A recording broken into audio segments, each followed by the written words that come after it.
When I was little, my father told me a story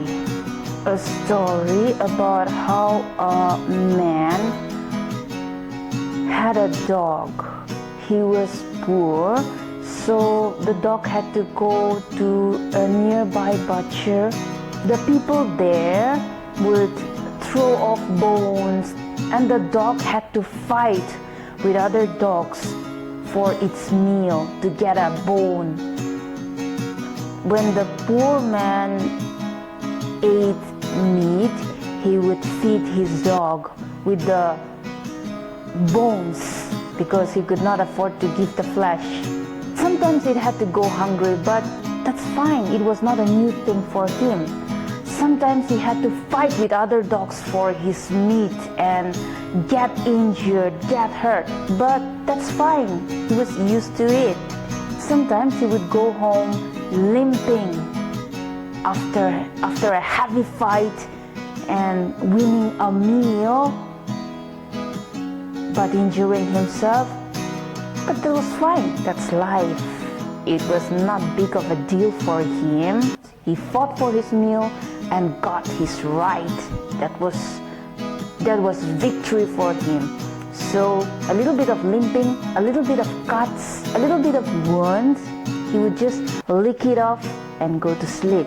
His master was poor, so could not make him a proper kennel, but that was also fine with him. He could just go get a clean corner and just sleep there. He would sleep out in the open, out in the dark or in the rain. Did not matter much to him. He knew how to keep himself warm at night. Now, the rich man had a dog too. That lucky dog would be bathed and cleaned every day, fed with the best food. It did not have to bite on the bones. It was not necessary until and unless, of course, he just wanted to do it.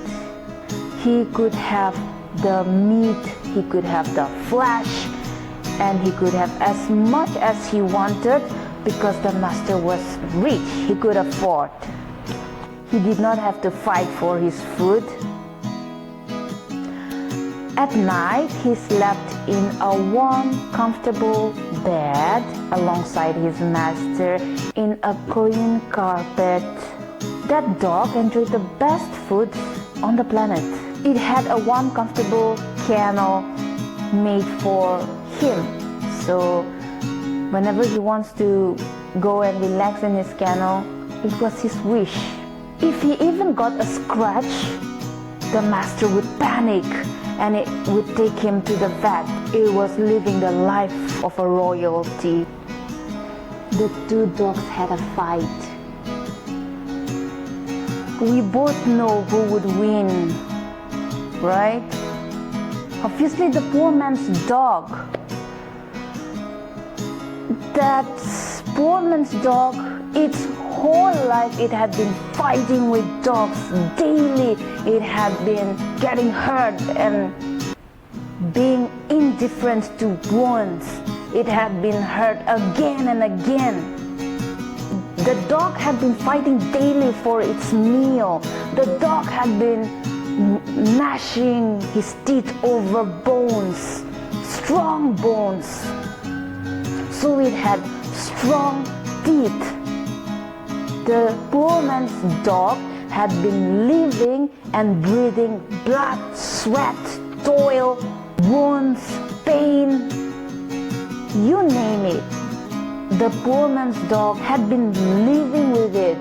The poor man's dog did not have an extra exercise, or did not have to take a wonderful diet to become strong and to become victorious in its fight, in its ultimate fight.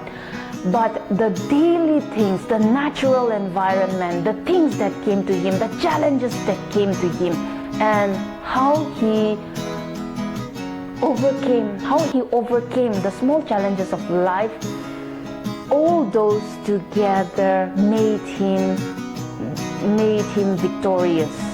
Similarly, even in our lives we have challenges. We have people to tackle with. We have situations to tackle. We have troubles to overcome. We have obstacles in our life. Let us think and rethink how these situations are mending our personality. How patient are you in dealing with some people with not so suitable personality? Now, if you can be patient with that kind of person, it becomes your habit to be more and more patient. That is how you improve your personality. Look, my life, my rules kind of attitude does not apply in the real world.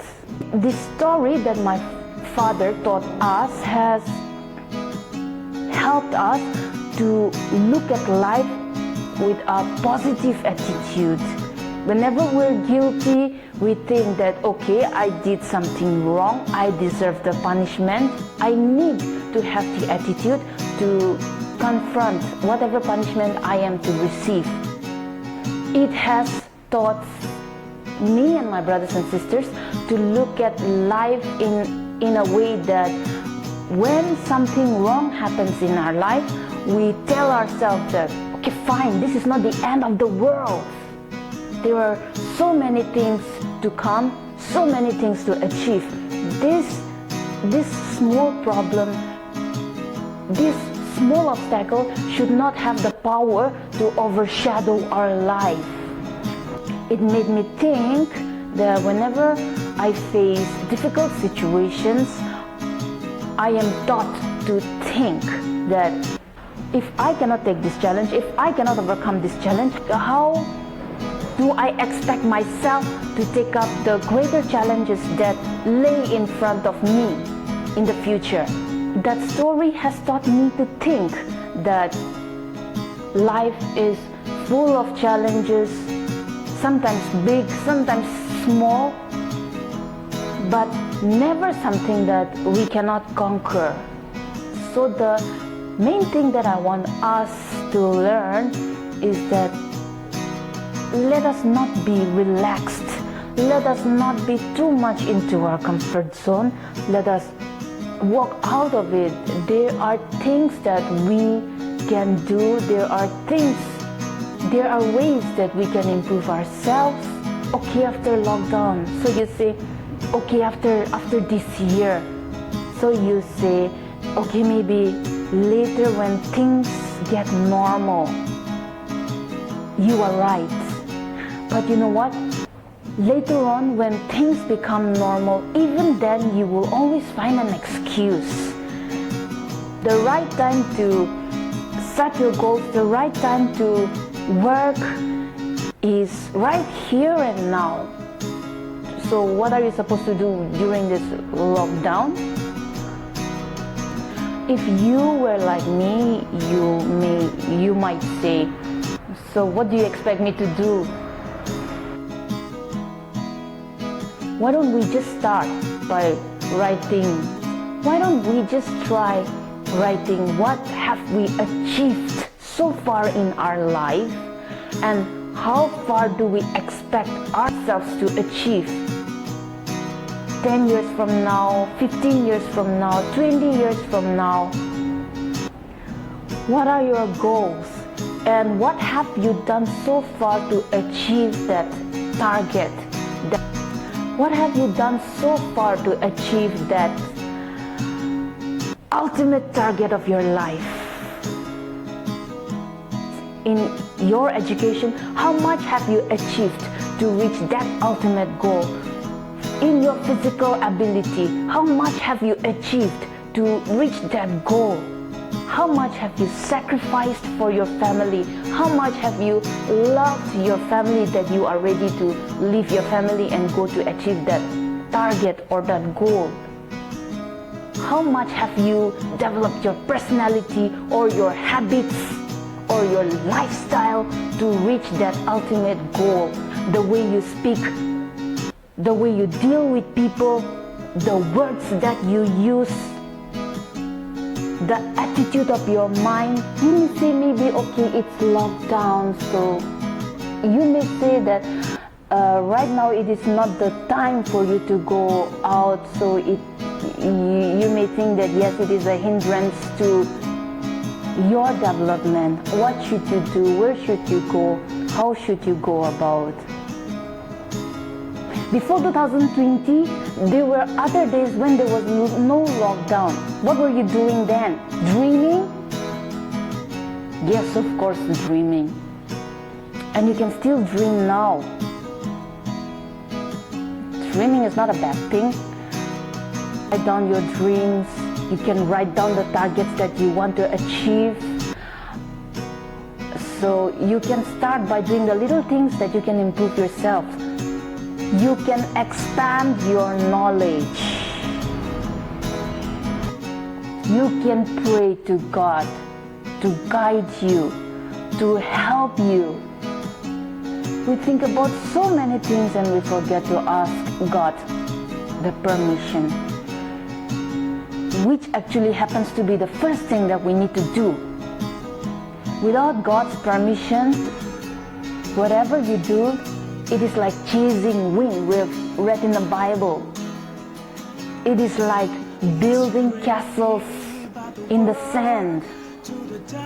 So, no matter how good you are, no matter how bad you are, God first. And everything will fall into place. Now, don't pray and do nothing.